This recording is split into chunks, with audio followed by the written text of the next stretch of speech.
Iglesia de Cristo. Solo Cristo tiene autoridad sobre su iglesia, pero el mismo Cristo fue que nos llamó a nosotros a someternos a las autoridades, y por eso debemos con el ejemplo predicar.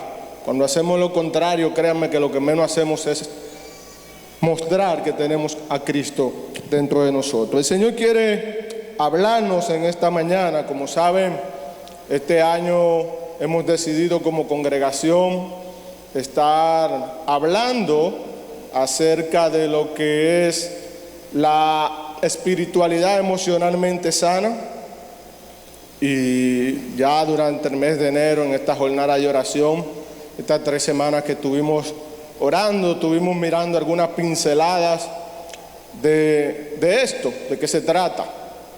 Y en concreto, en la mañana de hoy, el Señor quiere hablarnos sobre la santificación como la cura para vivir espiritualmente sano. La santificación, la cura para vivir espiritualmente sanos. Y yo quiero invitarles, si gusta, que usted abra su Biblia en el libro de Primera de Tesalonicenses, en el capítulo 5, a partir de los versos 23 y 24.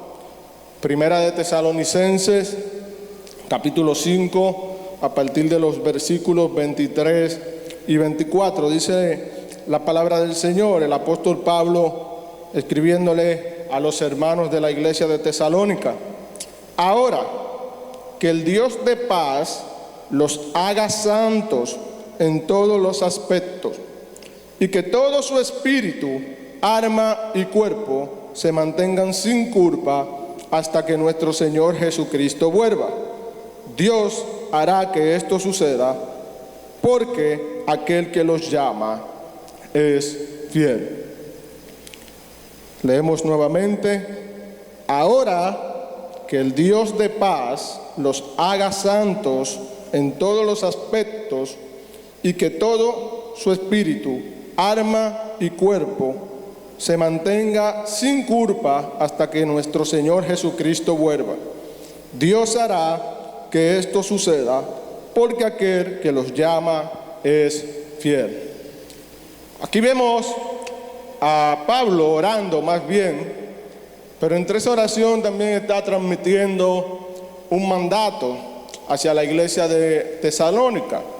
Uno leyendo pudiera parecer entender que la santificación se tratara de algo que compete a Dios, porque Pablo está orando que el Dios de paz lo haga santo. Es decir, bueno, Dios es que tiene que hacerlo santo a ustedes y ustedes no tienen que hacer nada.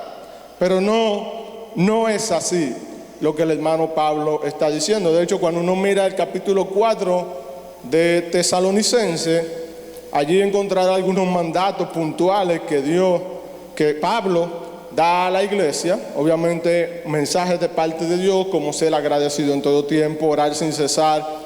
Especialmente inicia en el capítulo 4 hablando de lo que es la purificación sexual, de mantener la santidad sexual y todo esto.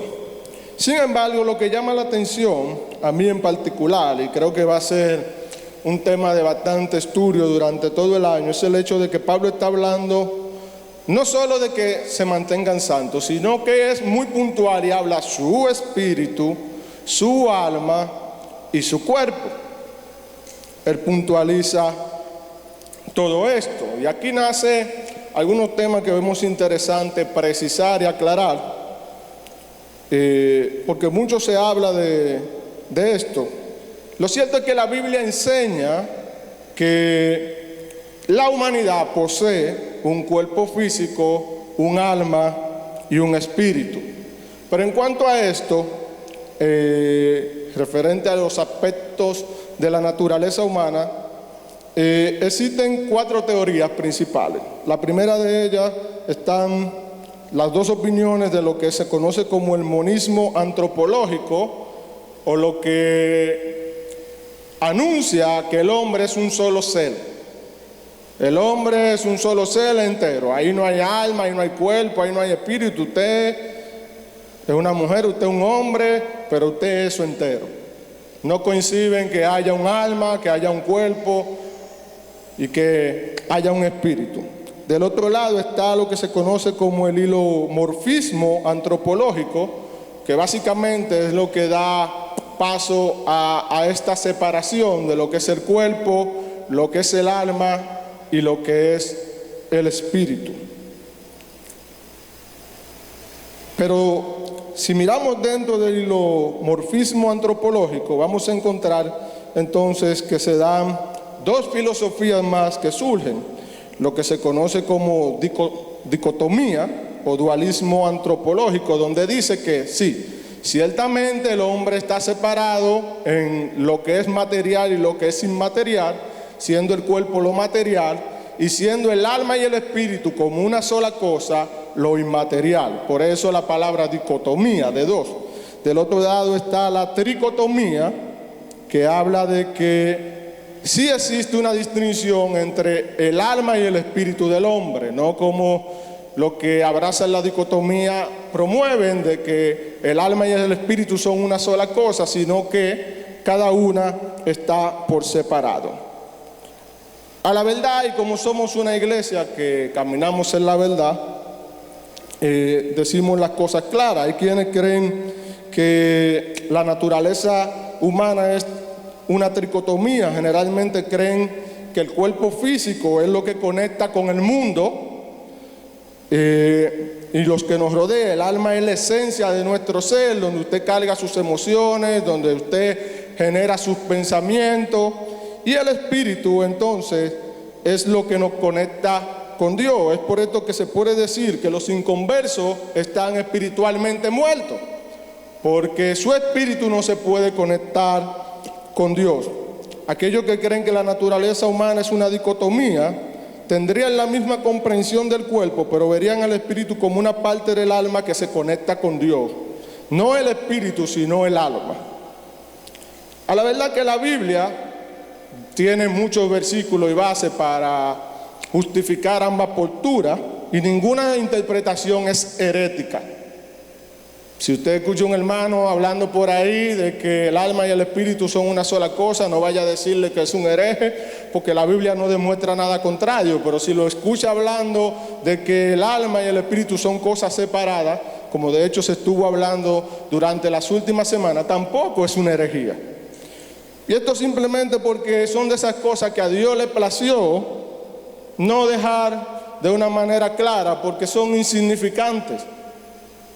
El hecho de que su alma, su espíritu no sean una misma cosa, no tiene que ver o no nos exime de la responsabilidad directa que nos da el Padre, que son, número uno, presentar nuestro cuerpo como sacrificio vivo a Dios, como lo vemos en Romanos 12:1.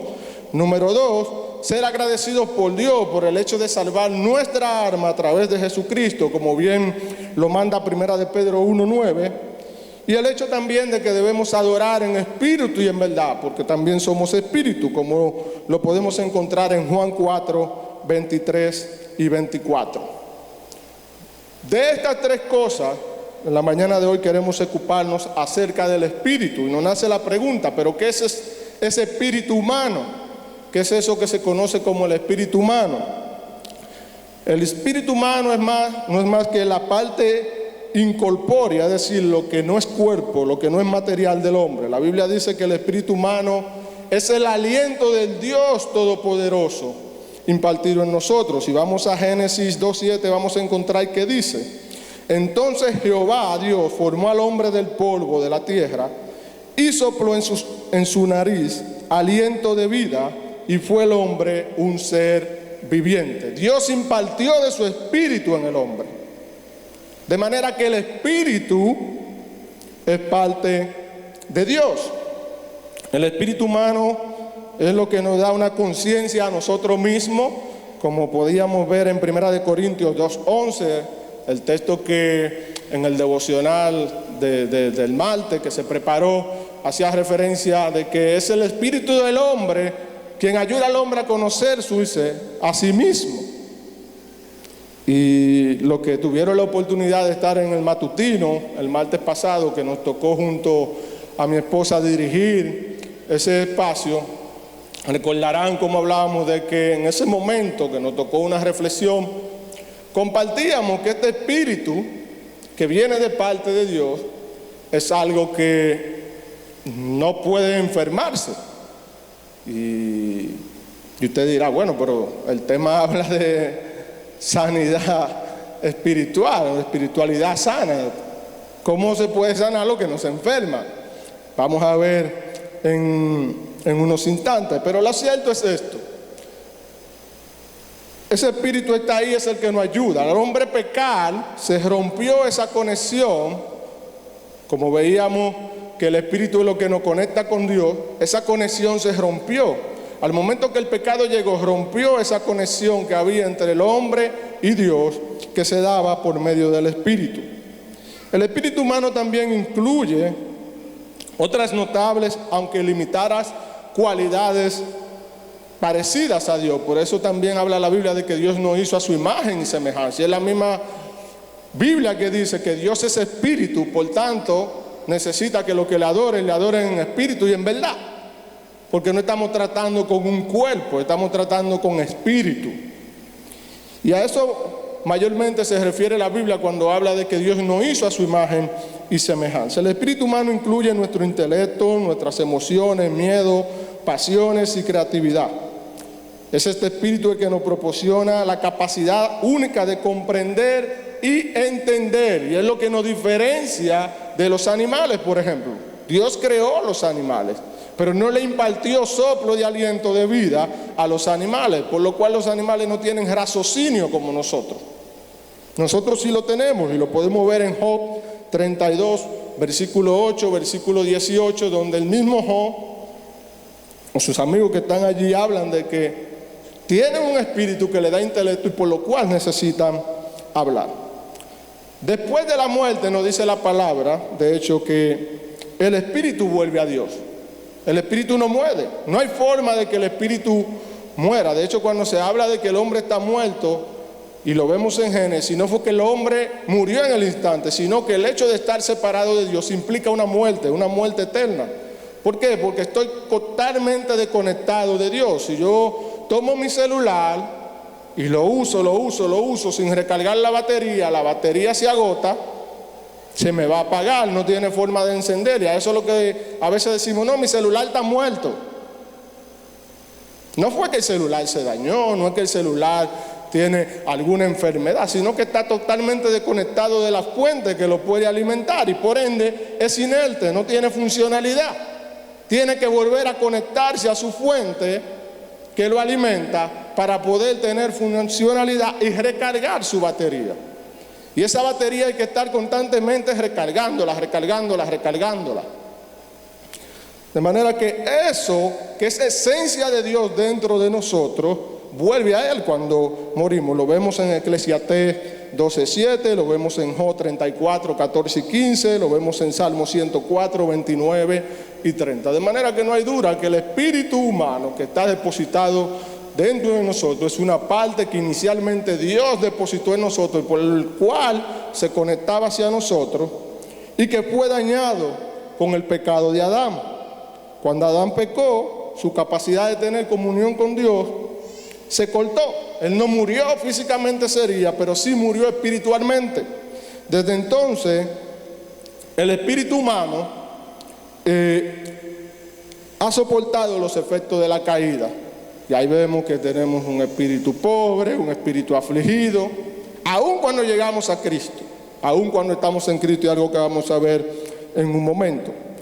Pero me llamó la atención, y es curioso el hecho, hermano, de que así como Dios sopló divinamente en nosotros de su espíritu cuando creó al hombre, es de la misma manera que Él imparte el Espíritu Santo. Sopló, dice Juan 20, 22, y habiendo dicho esto, Jesús sopló y le dijo a sus discípulos, recibí el Espíritu Santo. También lo encontramos en Hechos 2:38. Dios se vio en la necesidad de volver a darnos un soplo, pero ya con un espíritu que permitiera hacer esa interfaz, esa conexión entre el hombre y Él, sin poder ser desconectado por el pecado. Y es ahí donde viene el Espíritu Santo, entonces, como ese aliento de Dios que llega a nosotros y nos vivifica, como si fuésemos una nueva creación. Nacemos de nuevo por eso. Cuando aceptamos a Cristo, venimos a sus pies, el soplo del Espíritu Santo entre nosotros nos vivifica. A ese espíritu que no tiene la capacidad de conectarse con Dios, el Espíritu Santo viene como una recarga de batería. Usted ha visto los power bank o los cargadores portátiles, que bueno, si usted no tiene corriente, usted anda con su cargador. El Espíritu Santo viene a hacer eso para nosotros. Ese es el cargador que nos recarga, nos habilita, nos da vida, para entonces nosotros poder hacer esa llamada 911 de emergencia. Los celulares, y sigo con los celulares, es lo que me viene a la mente ahora. Cuando tienen poca batería, usted tiene un modo que puede poner ahorro de energía. Y hay como 3 modos diferentes. Usted tiene un modo donde puede utilizar el celular a su máxima capacidad sin ninguna limitación de recursos. Hay un modo de ahorro moderado, donde entonces se limitan ciertas funcionalidades, como por ejemplo, si usted no está usando Facebook no se sincroniza con la internet y no va actualizando en lo que se conoce como background o segundo plano. Y está el modo máximo, donde lo único que usted ve es un celular inteligente que se vuelve un Alcatel. Una pantallita negra, tiene el botón de llamada y de mensaje. No hay aplicaciones que funcionen. Y ya cuando está en lo poquito, usted puede poner lo que nada más funciona en llamada de emergencia. O si tiene el teléfono bloqueado, le funciona la llamada de emergencia. Bueno, el Espíritu Santo, al momento que llega a nosotros, nos habilita ese botón de poder marcar ese 911. Señor, te necesito. Me declaro, me confieso pecador, te necesito en mi vida. Y el Espíritu Santo, el que permite esto. Este aliento de Dios nos ayuda a aceptar a Cristo. Es el Espíritu Santo que se une a nuestro espíritu, entonces, de manera que no podemos comprender. El apóstol Juan dijo: en esto conocemos que permanecemos en Él y Él en nosotros, en que nos ha dado su Espíritu. Por medio del Espíritu Santo, entonces, es que el espíritu humano se da cuenta que es hijo de Dios. Y algo que también compartíamos el martes es que si hay algo que todo creyente sabe y está consciente, es reconocer, sea por el medio que sea, por palabra, por sueño, por voz, por lo que usted quiera que el Espíritu le hable, conocer cuando el Espíritu está hablando y ministrando a su vida.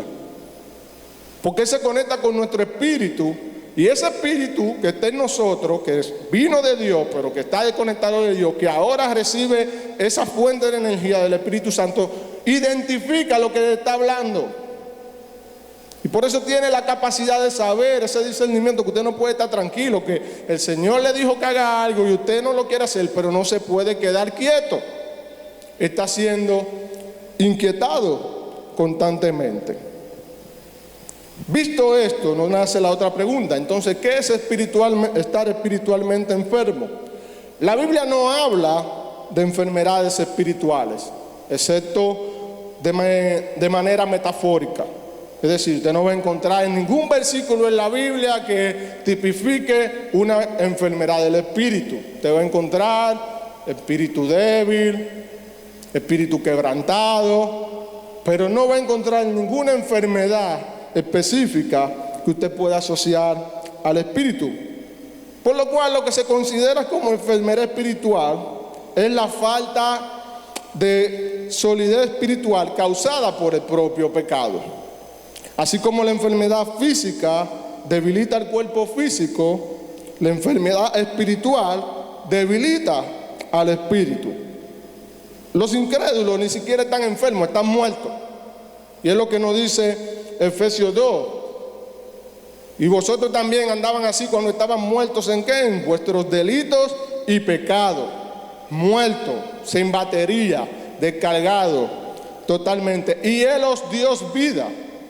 El soplo del Espíritu viene, nos da la recarga, hacemos la llamada 911, damos paso a la habitación de que el Espíritu Santo vive en nosotros, y entonces por eso nos mantenemos recargados y podemos tener una comunicación con Dios.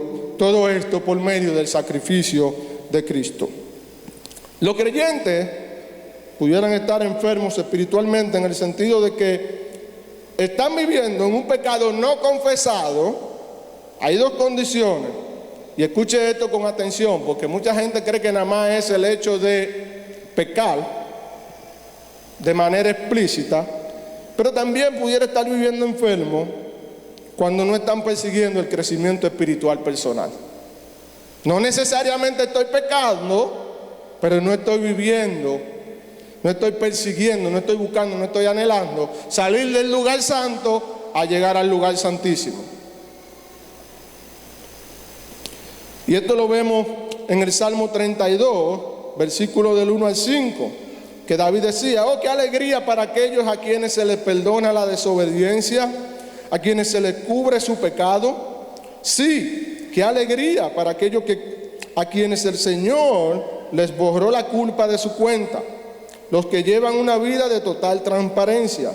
Mientras me negué a confesar mi pecado, mi cuerpo se consumió y gemía todo día. Aquí el salmista está hablando de que mientras mantenía oculto su pecado, mientras no confesaba lo que estaba cometiendo, su condición de separación con Dios era tan evidente que hasta en su cuerpo, lo que le conecta con lo externo, con lo físico, con lo visible, se estaba manifestando. Día y noche tu mano de disciplina pesaba sobre mí. Mi fuerza se evaporó como agua al calor de verano. Finalmente te confesé todos mis pecados y ya no intenté ocultar mi culpa. Me dije: les confesaré mis rebeliones al Señor, y tú me perdonaste y toda culpa desapareció. Y es precisamente el acto que ocurre cuando todo no creyente decide, pues, confesarse ante Dios, reconocer que es pecador, que necesita a Cristo y que necesita en su vida un soplo de vida distinto, que necesita ese nuevo soplo que viene de parte de Dios a través del Espíritu Santo para poder ser libre de la cadena del pecado.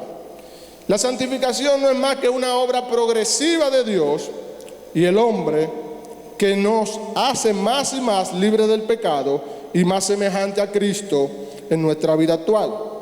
Dicho en el contexto que estamos viviendo y los últimos mensajes que hemos tenido, la santificación es ese proceso por medio del cual nos trasladamos del lugar santísimo del lugar santo al lugar santísimo. Realmente necesitamos entender este proceso porque el mismo es fundamental para nuestra vida cristiana. Es la santificación lo que nos permite mostrar que somos verdaderamente creyentes. Y es bueno aclarar, porque mucha gente tiende a confundir lo que es justificación con santificación. El hecho de que usted acepte a Cristo como su Señor y Salvador, sí, usted tiene una posición legal y eso es justificación, que Dios lo ve como santo por medio de Jesucristo, porque usted está amparado detrás de Jesucristo. Y usted llega ahí, al lugar santo. Pero el hecho de que usted llegue ahí no lo exime, no le quita que si usted tiene condiciones, enfermedades del alma, dolencias físicas, enfermedades físicas, estas cosas van a salir. De hecho, lo físico es lo que menos importa. Dios no da una promesa escrita sobre piedra de que usted va a tener sanidad corporal. No lo da, y lo vemos. Los creyentes mueren de enfermedades. Si fuera así, no muriera ningún creyente de enfermedad. No se enfermara ningún creyente. El hecho de que yo esté en el lugar santo, esté en el lugar santísimo, no me va a quitar a mí de que haya enfermedad en mi cuerpo. Ahora bien, si yo estoy en el lugar santísimo, yo no voy a tener enfermedad en mi alma. Es distinto, ni en mi espíritu tampoco. Pero cuando yo llego al lugar santo, yo puedo tener una condición que me impide perdonar. Fui violado, fui ultrajado, fui estafado, fui engañado. Y me quedo ahí con esa raicita de amargura que no me permite fluir en el perdón. Y voy ahí luchando con eso y voy luchando con eso. Y es una posición legal. Yo estoy siendo justificado Dios me ve a través de Jesucristo.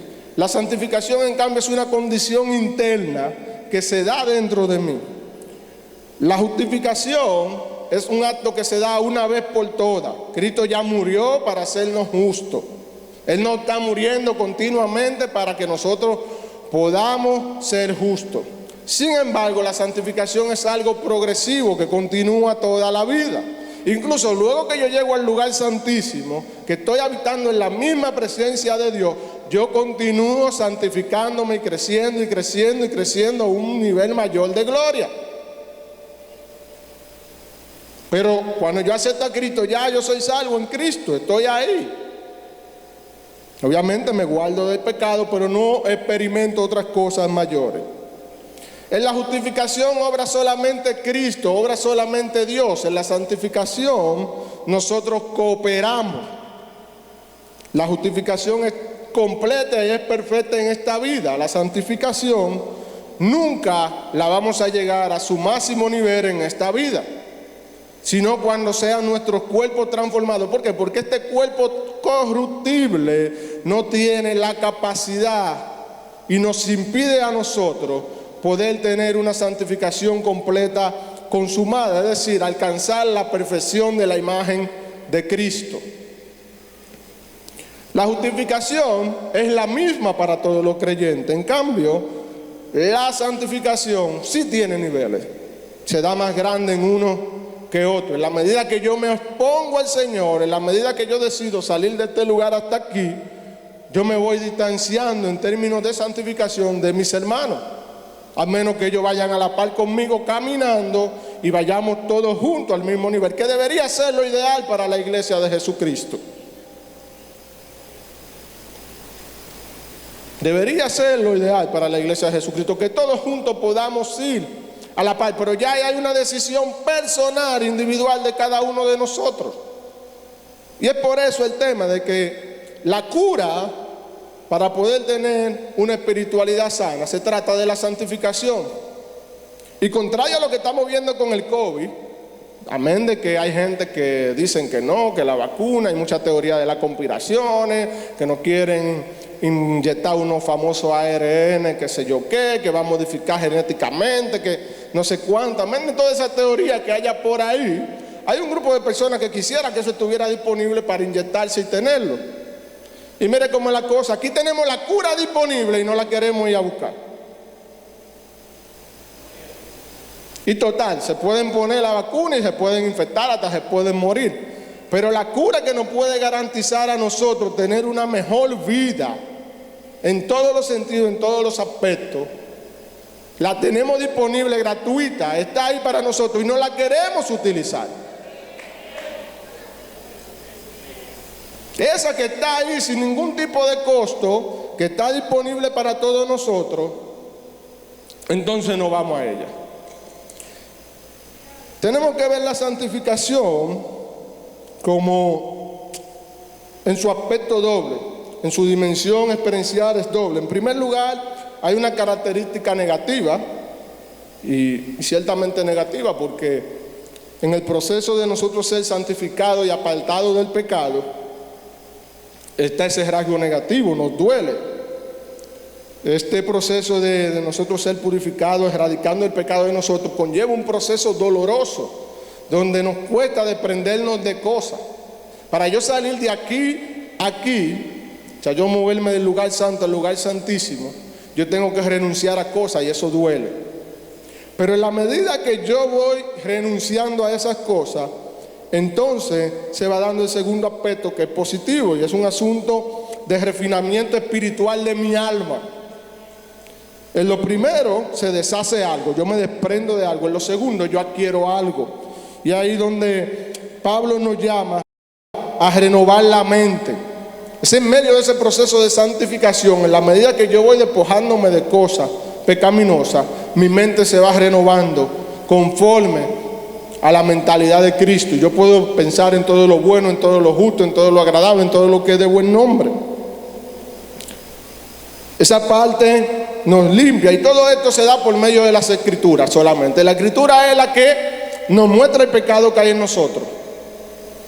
Pero también la Escritura es la que nos muestra esas cosas nuevas que debemos aprender para entonces limpiarnos. Es un proceso de desaprender para aprender, de yo despojarme de todos los conocimientos, de todas las ideas, de todas las estrategias que yo traiga del mundo.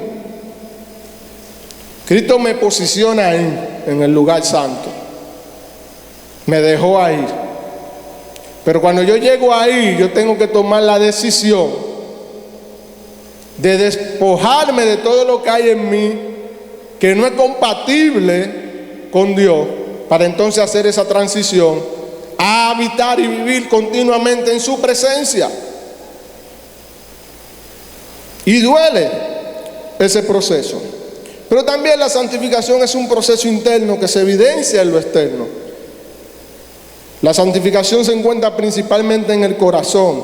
Reside ahí en el corazón, en la mente o en la persona interior, el alma, el espíritu. No se trata de aprender a comportarse.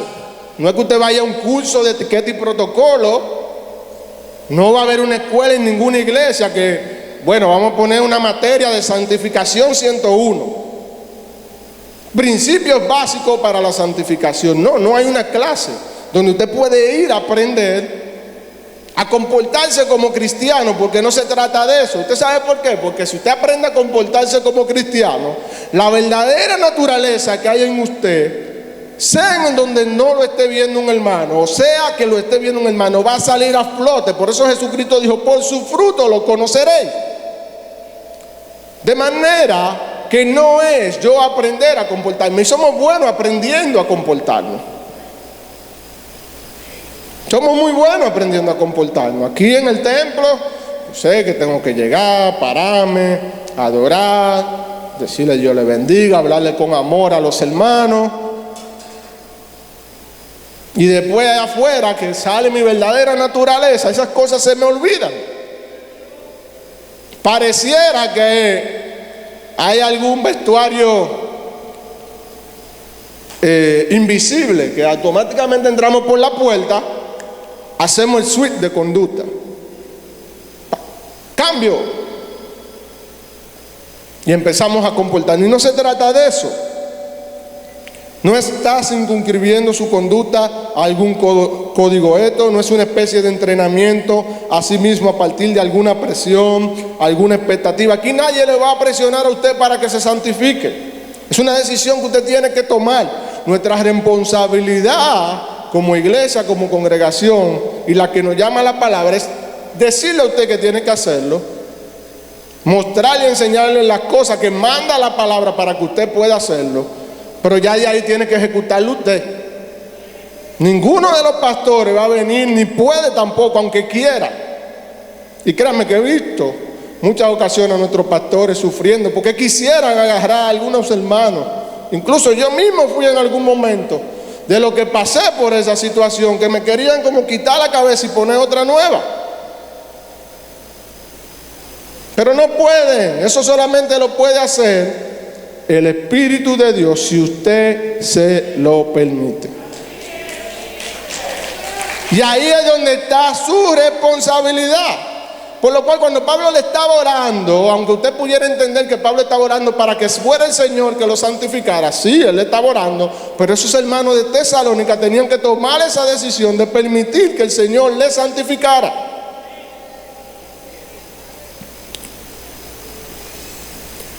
En la persona interior, dice Primera de Pedro, es como el adorno. El hombre oculto que está en el corazón es lo que adorna lo que está afuera. Es una gracia interior, no es un espectáculo exterior donde yo voy ahí exhibiéndome, yo soy el más santo, yo soy el que puedo entrar a una plaza comercial adorando. No, el hecho de yo poder entrar a una plaza comercial adorando nace de lo que hay en mi interior. Si usted quiere ponerse a imitar ahora ese tipo de cosas, usted lo puede hacer, limítelo, pero se le va a salir solo lo que hay adentro. En cambio, cuando eso nace de un corazón genuino, eso fluye de una manera a veces hasta incontrolable. De una manera incontrolable, que uno no puede controlar esas cosas cuando están pasando. En última instancia, La santificación se muestra en el interior, pero en sí mismo es una gracia interior.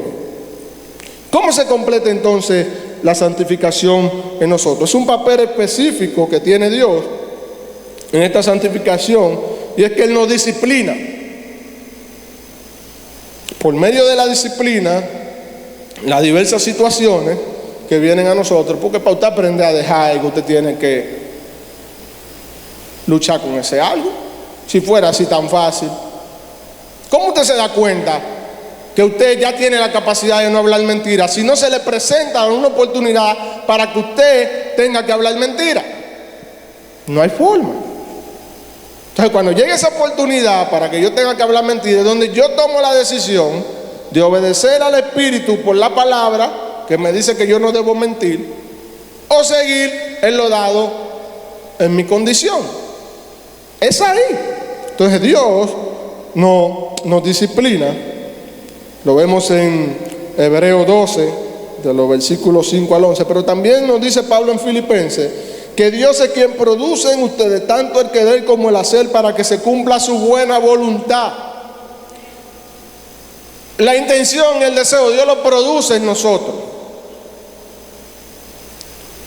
Somos tan vagos, hermano, mire, con este tema, que a veces estamos, ay, que yo no tengo el deseo y la intención, y Dios nos produce en nosotros la intención, el deseo, el querer como el hacer.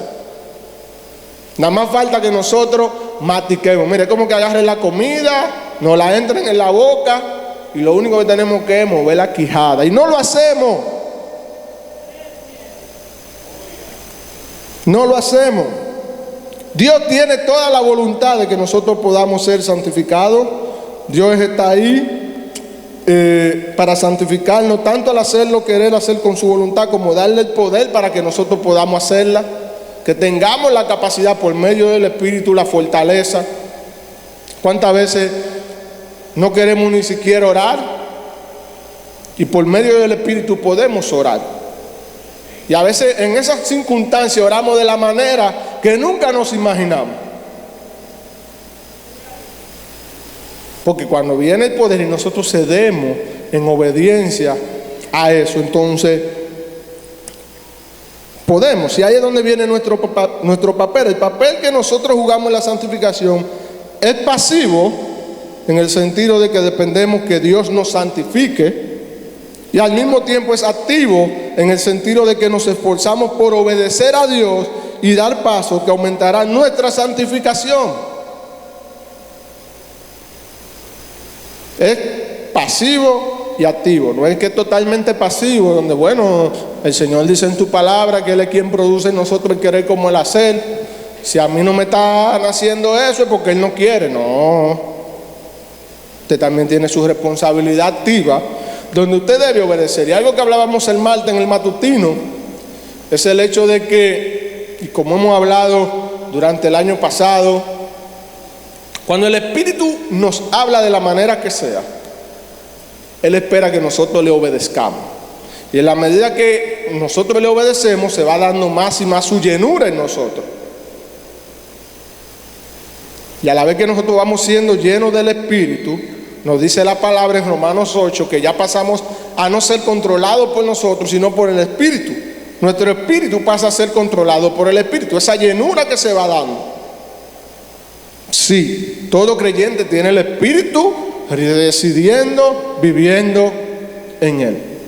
Y lo hablamos ampliamente el año pasado, que todo creyente tiene y es responsable de decir, contrista al Espíritu Santo, lo entristece, le apaga el fuego que hay.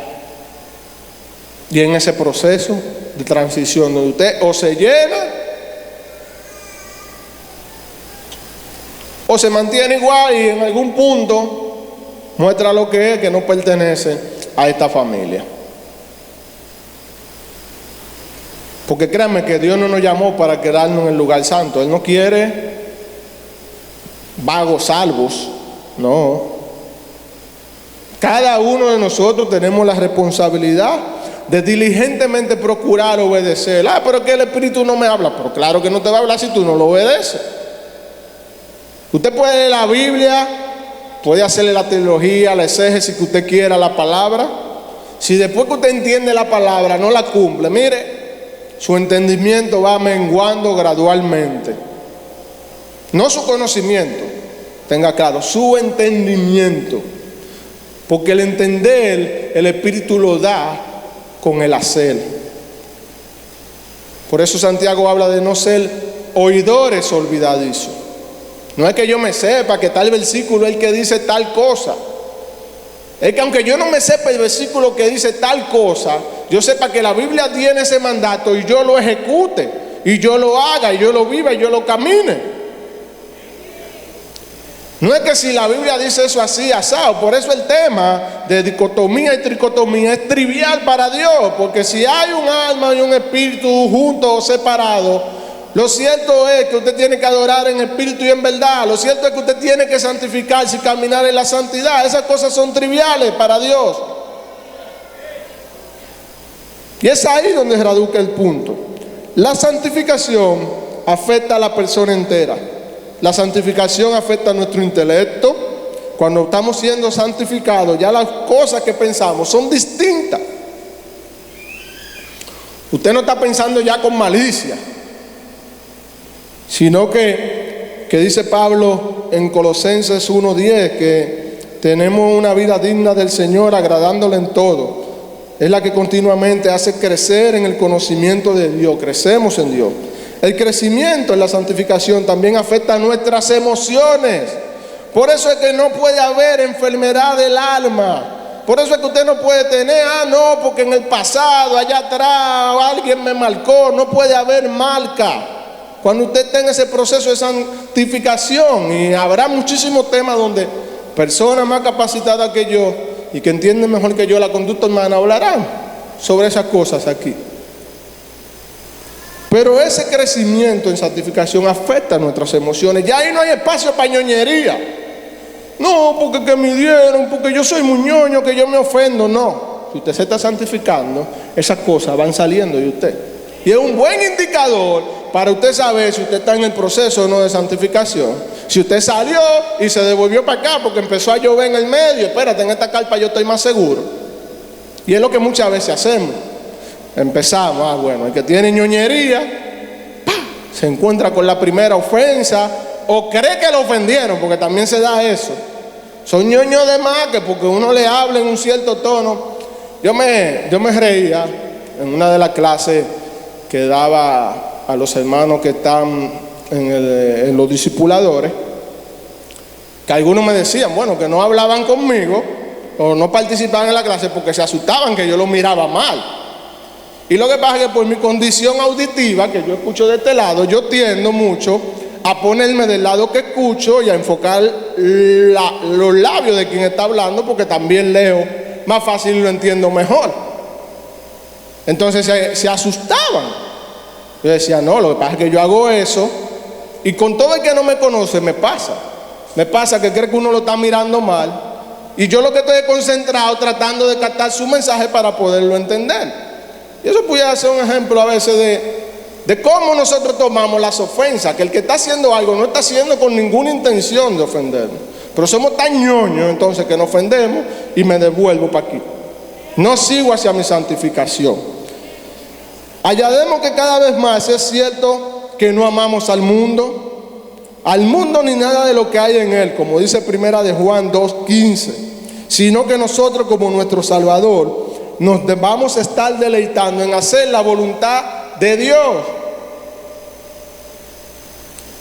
Nosotros no vamos a estar atrás de teteo, ni tarjeteo, ni nada, ni suquiteo, ni nada de esas cosas. Eso no va a pasar por encima en la medida que nos vamos santificando.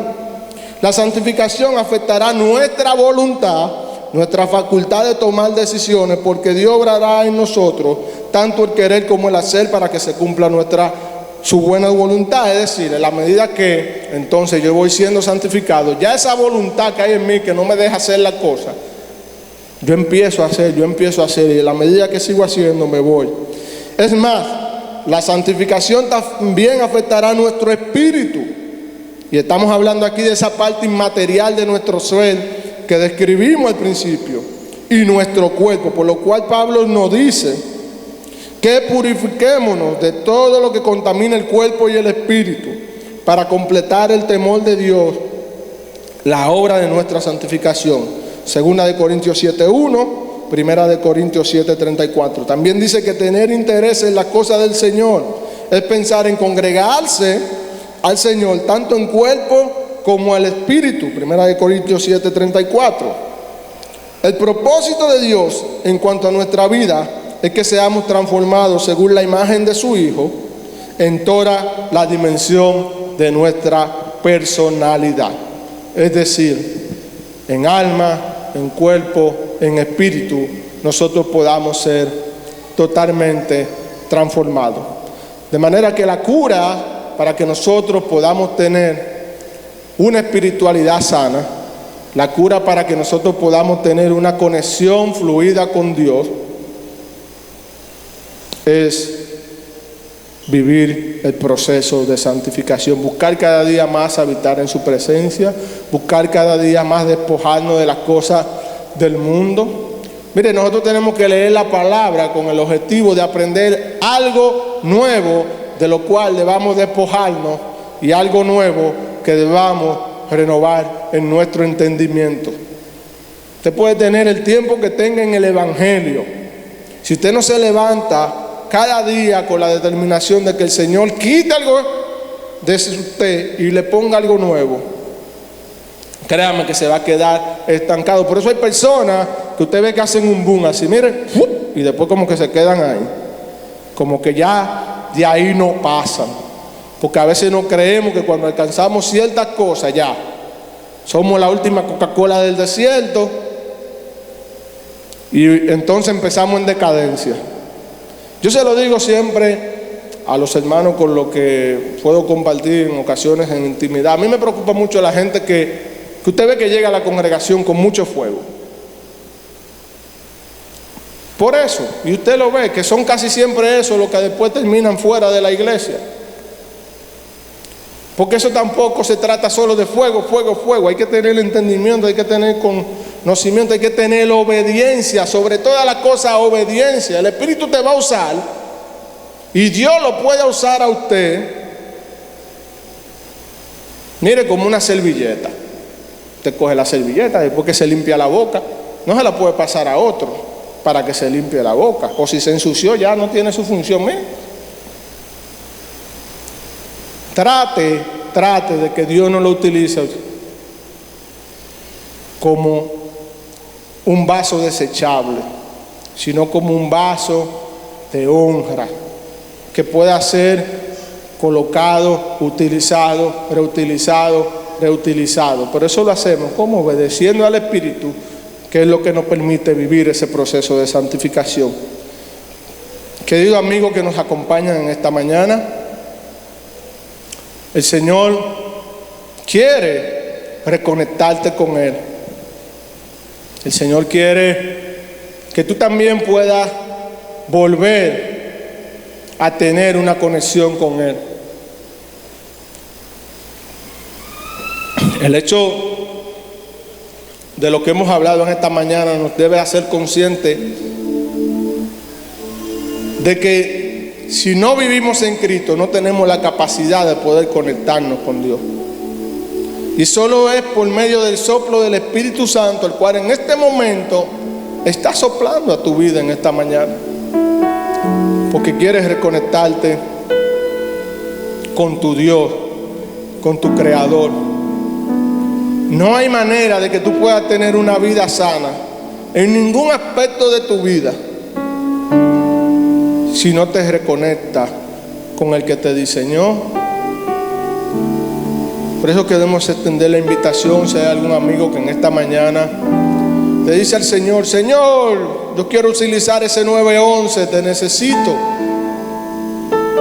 Le dice al Señor: Señor, sálvame.